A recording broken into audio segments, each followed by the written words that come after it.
Welcome to Amithan channel. இன்றைக்கி நம்ம பிரண்டை துவையல் பார்க்கலாங்க. சில பேர் என்னென்னமோ வச்சு அரைப்பாங்க. நம்ம இன்றைக்கி உப்பு, புளி, மிளகா அவ்வளோதான். சரிங்களா?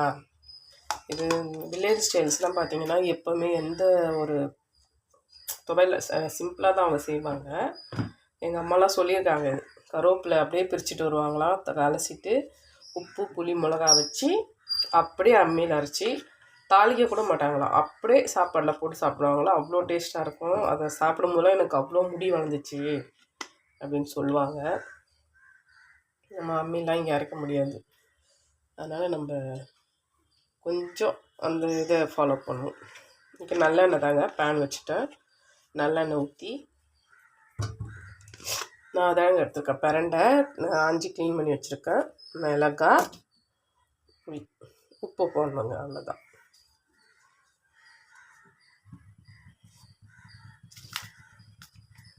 காரத்துக்கு ஏற்ற மிளகாய் எடுத்துக்கோங்க.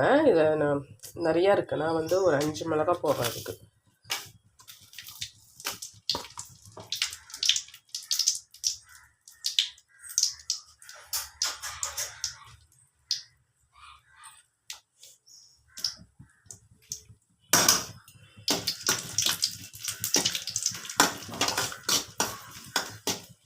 மிளகாய் போட்டதும் அடுத்து நம்ம இது போட்டுக்கலாங்க.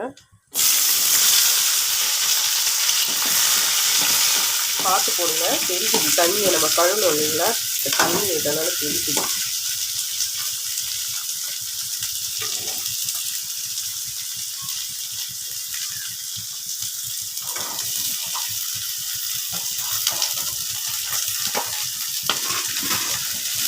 க்ளீன் பண்ணும்போது கையெல்லாம் நல்லா எண்ணெய் தடவிட்டு அந்த மாதிரி க்ளீன் பண்ணுங்கள்.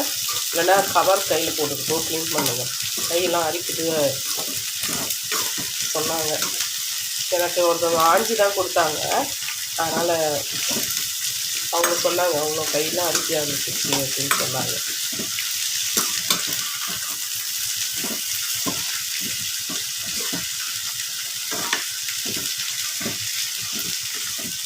இது நீங்கள் கருவேப்பிலை, கொத்தமல்லி அது கூட வச்சு அரைக்கலாம். இது கொஞ்சமாக இருந்துச்சுன்னா நம்ம அரைச்சோன்னா கொஞ்சமாக வரும்.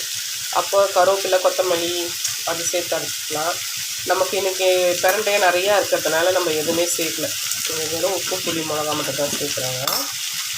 புளியும் போட்டுக்கலாம். கொஞ்சம் தாங்க புளி போடுறேன் நான்.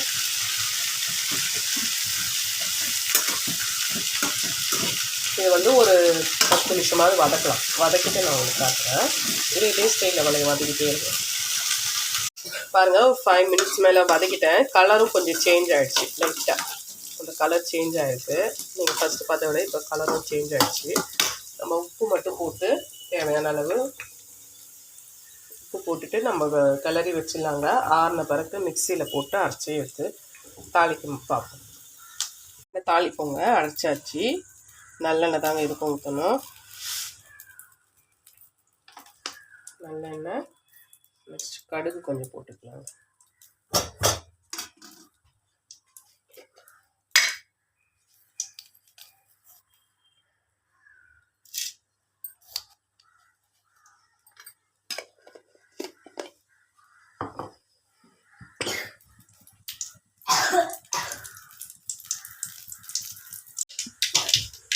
கடுகு வெடித்த பிறகு நம்ம பிரண்டையை போட்டுக்கலாங்க.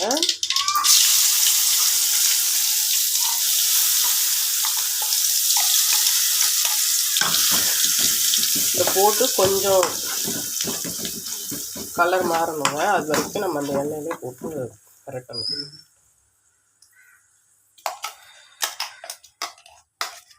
இந்த கால்சியம் நிறையா இருக்குது சொல்லுவாங்க. கிடைக்கும் போதெல்லாம் வாங்கி சாப்பிடுங்க.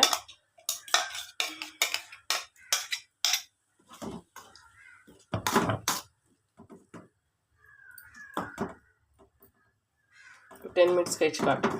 10 மினிட்ஸ் கூட வேணாம். இப்போ ஒரு 5 மினிட்ஸ் நம்ம அந்த எண்ணெயிலே போட்டு இது பண்ணிட்டோம்னா கொஞ்சம் கலர் சேஞ்ச் ஆகிருக்கும். நான் காட்டுறேன். இப்போ பாருங்கள், நம்ம ஊற்றுன எண்ணெய்லாம் அப்படியே மேலே வந்து நிற்கிது தெரியுதுங்களா? இந்த லெவல் வர வரைக்கும் நான் ஒரு 5-7 மினிட்ஸ் கிட்ட மூடி வச்சுருந்தேன்.